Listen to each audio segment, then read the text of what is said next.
Now, because there is paucity of time, and so I will skip over this. You see, this is a very expansive subject.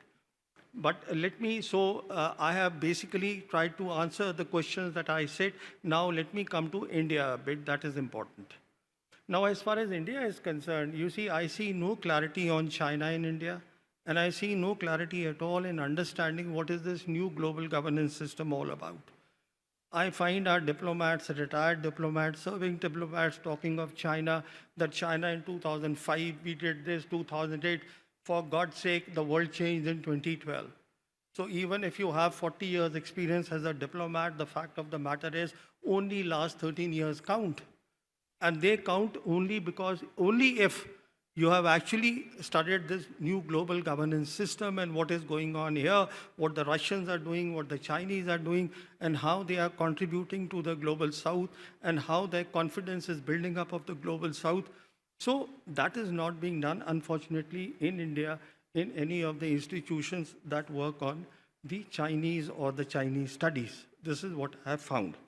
Now, the long and short is that Galwan killings happened on 15th of June 2020, and after that Modi government decided that we should completely align with the Americans. See this irony of the whole thing. The world has changed. There are three great powers. The center of gravity is here. China is our neighbor. Russia is our trusted friend. It's also right here. But we have put all our eggs, our entire foreign policy, with a country which is more than 12,000 kilometers away. See, I know it is not easy to change the mindset, because we all have grown up, and especially these, the technologies and the dependency that we have on America. I understand all that. But the point is that we have to look ahead if we want to help our next generation, if we want to help our future generation. But I'll come to that point in a while. So you see, what happened is that after this, as far as the military side is concerned, the Modi government completely aligned with the Indo-Pacific strategy of Americans. And then as far as foreign policy is concerned, India left SAARC, India joined BIMSTEC. Then Jaishankar told us that BIMSTEC now aligns with the Act East policy of the Modi government, and that aligns with the American Indo-US strategy.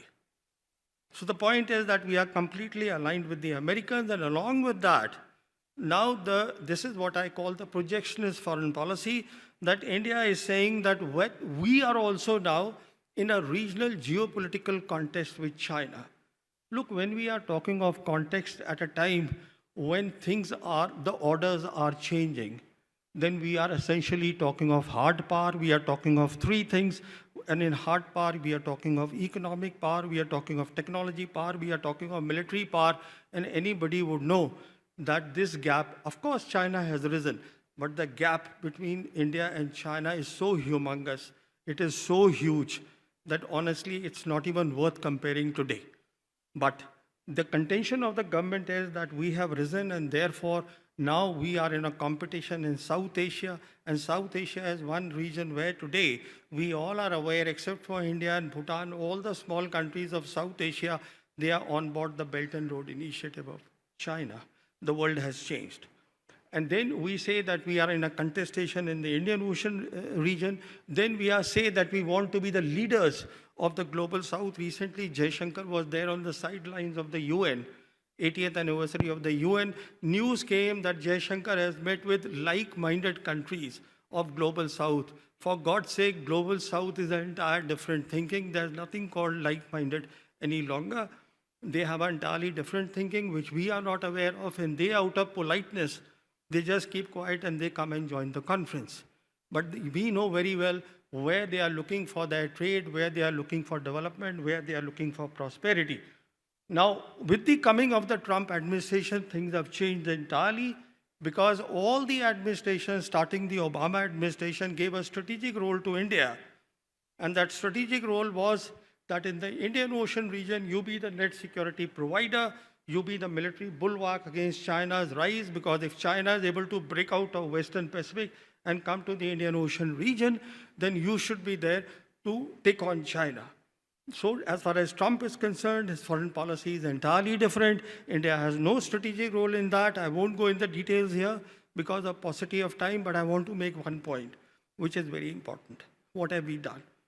What we have done is, on the 20th of January this year, Trump assumed the office of presidency, and on 13th of February this year, our Prime Minister was there in Washington, and a joint statement was signed on 13th of February, and where the key thing was Mission 500. Today, the bilateral trade between India and America stands at $139 billion. In the next 5 years, it will be $500 billion. Basically, we have already told them that as far as a green technology is concerned, as far as big technology is concerned, energy is concerned, which is why they are putting pressure on us today. Everything we get from you, we've already told them. Because we want to be there, because we want to continue, or we want to project that we are in a regional geopolitical competition with China. So the point I'm making is that there is a need for most of us, especially the young people, to understand what is this global governance system, because you are the people who will see through this century. And in this century, there should be clarity that we are talking about an entirely different world where multipolarity will mean strategic autonomy for each country, where there'll be multilateralism in trade, where the concept of indivisible security will be there. It is all doable. If I had time, I would explain also how. Then we are talking of globalization. We are not talking of deglobalization, de-risking. We are not talking of dominance. We are talking of partnership. We are not talking of competition. We are talking about equality. We are not talking about being subservient to the Americans. We are not talking about, because we have a choice. But what have we chosen? Now please see for this. This is my last point that I want to make. What we have chosen is to be subservient to the Americans, to their diktats, to their whims and fancies. It is not the last time that Trump has become president. There'll be another Trump, another person who will have, because it's a mindset that continues. It is not going to go away at all. And with that, our foreign policy hinged there, we will have a hostile neighborhood. Because we will have a hostile neighborhood, no country can focus on development. I disagree completely with our external affairs minister, who says that India's rise will happen amidst uncertainty and volatility. No country rises amongst uncertainty. And the last important point is, we will be perhaps by 2035 totally strategically isolated in our own region. And how that will happen is because our technologies of the fourth industrial revolution, they'll come from America, the others will come from China. There will be problems of interoperability. What we are getting on the other side is an entirely different ballgame. We are getting a partnership. We are getting a partnership in a governance system because we are 1.4 billion people. We are a huge market. We have young people who are very intelligent. Why do they run to America or to go to the West? That has to stop. And why that has to stop is because some understanding has to come that the world has changed. For our strategic requirements, for our military requirements, we should go to Russia. For our non-strategic requirements, we should go to China. So my point is, we owe this to our next generation, our young people, that there should be a clear understanding of where the world is going. And this is a very critical time. Thank you so much.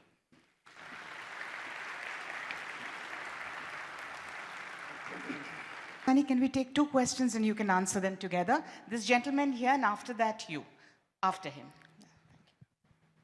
I am General Secretary of India-China Friendship Association. I am Dr. Mohan Reddy.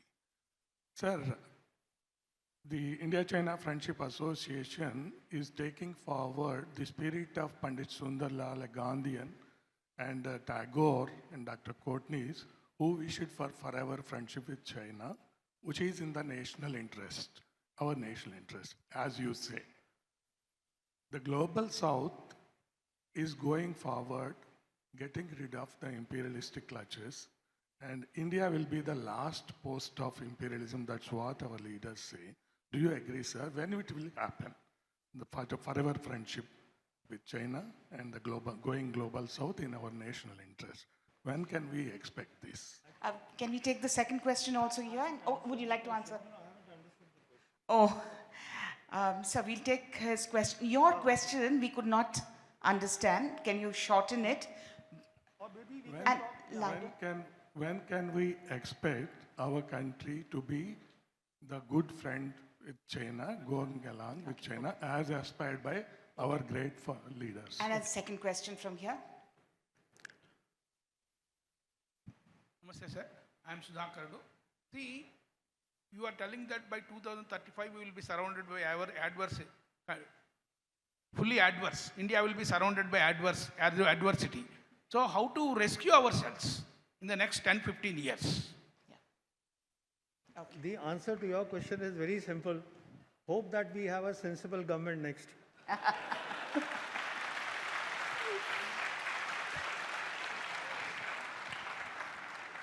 Now, you see, as far as your question is concerned, which is absolutely interesting, and the point here is that first of all, Indians have to accept the reality that China today is a great power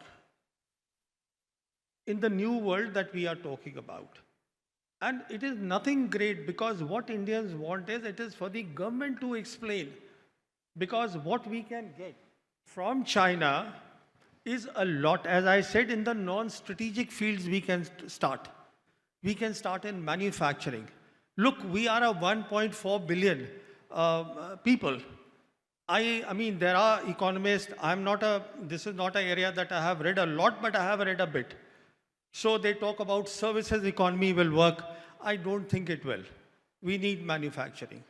And the manufacturing is dying in this country. The small industries are dying in this country. I can see that every day. So there is a lot we can learn from them. See what we can learn from them, how to make good planning. Why has China succeeded? Number one, great planning at the top level. Then they have competition. There are certain things which the federal government does, and then the provinces do. And then the provinces, there's a stiff competition that is going on. They do that. So as far as the federal government is concerned, they look at infrastructure building, they look at education. You know it, I'm sure, that when Deng Xiaoping enunciated his 4 modernizations, he made it very clear, education will be there as part of this 4 modernization. And today, as far as China is concerned, it has one of the best education systems in the world. It produces more STEM students, more engineers, more thinkers than are there in America, and whoever is there in America are also Chinese. You see? So the point I'm making is that China is our neighbor. And look, I understand this whole thing about the border issue. Border should not be the central issue. The modus vivendi was set with Deng Xiaoping. And there the key word that came out was the Asian century together. Of course, today we are nowhere near them in hard power. But if you look at the overall concept of cooperation, the one that I am talking about, the new global governance system under that, there's plenty that the two countries can do together. And then we are doing all this in partnership. And there's another thing I want to tell you. One concept of China, which was given out by Xi Jinping, is called the Global Civilizational Initiative. A similar thing has been said by Putin also. And that is, we don't want to interfere in any other country's culture, in their way of thinking. We want to learn from it. You see, now they are a civilization state. Unlike America, it's a nation state. China is a civilization state. India says it is a civilization state, but actually it is not. Because our civilization is also the Mughal Empire. We are disowning it. So how do we become a civilization state? It can't just be the Vedic age. There's much more to India. India today, as I stand here as an Indian, I am actually proud from where we have come. See, all these iconic monuments the Mughals made, the gardens they made, there's so much that we learned from everybody. So much we knew, and this is what India is all about. Now, if you want to start dividing your, this period from that period, and then you call yourself a civilization state, well, you aren't. But there are countries like Russia, there are countries like China, which are civilization state, which understand the importance of civilization. And if I can just take one more minute. I'll tell you where the problem started between China and America. Perhaps many may not know that in 2009, when President Obama was there, Hillary Clinton was the Secretary of State. And she sent her special anniversary envoy, Brzezinski, to China. And he went there with the offer of G2. Now, G2 is again a term which is very loosely understood in this country. G2 basically meant was that we have created the institutions, we created the UN, we created the Bretton Woods institutions, and now you have grown economically, because after all, after this 2001, when they joined the WTO, the Chinese, after that there was a rapid economic rise of China. So you partner with us in what we have created. This is G2. But the Chinese politely declined. And in 2012, which is why Obama ordered the pivot to Asia, Xi Jinping, as the vice president, visited America in 2012. And he gave the new concept of new type of major power relationship, which basically meant let's have mutual respect, mutual admiration, non-interference, and let us work together, and there is enough space for everybody to grow. Here is the point. The key philosophy of the new global governance system is win-win. We all can win together if we are together. And that is the whole concept. It is applicable to international relations as much as it is applicable to today's India. You see, today's India can only win if all the people of all religions, caste, and subcaste, they all have to work together. Only then the country can progress. So here, I would like to bring to your notice our leader, Devulpalli Venkatesh Rao, D.V. Rao. He wrote in 1971, all the global south countries can develop independently when they get rid of the imperialist grip and take the help from socialist countries like China. Then only it is possible for a third path of development, or what you are envisioning, a new world development, model of development. He wrote in 1971 in his book. Thank you, Is there sir. a third path for Indian economy like that? Thank Hope you. Thank that you. will come, sir. Thank Thank you. Mr. Thank Sawhney, you I for the can opportunity. see at least 10 other people in the audience wanting to ask questions, but we have run out of time. Thank you so much for Thank you this for the time. wonderful Thank talk. you very much. Thank you.